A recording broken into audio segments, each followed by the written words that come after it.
લગભગ 5-6 મહિનાથી આ પ્રકારનું પાણી આવે છે, જેમાં અત્યારે પાણી લાઈવ જે આવે છે એમાં અંદર ભીણ પણ નીકળે છે, સખત ગંધાય છે, કોઈક ને કોઈક જગ્યાએ ગટરનું પાણી મિક્સ થઈને એ આવે છે. અમે અહીંના બધા જ કાઉન્સિલરને કમ્પ્લેન કરી ચૂક્યા છે, વોર્ડ ઓફિસમાં જઈને કમ્પ્લેન કરી ચૂક્યા છે. એ આવે છે, ગમે ત્યાં ખાડો ખોદે છે. સપોઝ કે પહેલું ખાડો અહીંયા ખોદે તો અહીંયા કશું નથી, તમારે અહીંયા કોઈ પ્રોબ્લેમ નથી એવું કહીને જતા છે. સેમ્પલ પણ લઈને જાય છે, પરંતુ સેમ્પલ લઈને ગયા પછી પણ કોઈ એનો ઈલાજ થયો નથી. આજે એ વાતને લઈને ઘણા બધા અહીંયા આગળ જે રેસિડન્સ હતા એ પોતાનું મકાન હમણાં ટેમ્પરરી ખાલી કરીને બીજે ગયા છે. કેમ તો કે પીવા, નાહવા, ધોવાનું કોઈ પણ પ્રકારનું પાણી અહીંયા બિલકુલ મળતું નથી.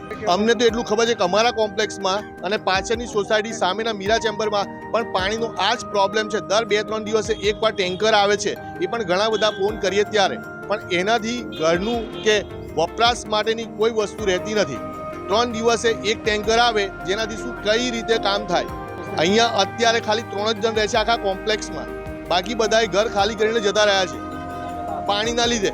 પહેલાં કોમ્પ્લેક્સ આખું ભરેલું હતું, પરંતુ હવે અત્યારે કોઈ જ નથી. હા, નીચે બધી ઓફિસો છે, એ પોતાની ઓફિસના તાળા નથી મારતા, પરંતુ બહારથી પાણીના જગ મંગાવે છે. અહીંયા પણ જે રહે છે એ લોકો બી બહારથી પાણી ભરી લાવે છે, ઉલેચે છે, અને પીવા માટે બી બહાર આરોનું પાણી જ લાવે છે.